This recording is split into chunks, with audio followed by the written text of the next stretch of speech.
How to allow join before host on Zoom mobile. Hello guys, in today's video I'm gonna show you how to allow join before host on Zoom mobile. First thing we're gonna do is go to Zoom and then click this one, meetings, click on it, and then just click this one, edit, click on it, and now all you need to do is just find this one here, allow join before host, and if you want to turn it off just click on it, of course.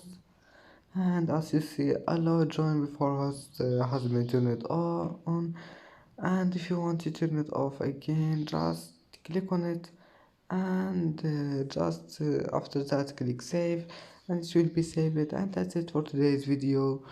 And if you like this video, please don't forget like and subscribe, and see you in the next video.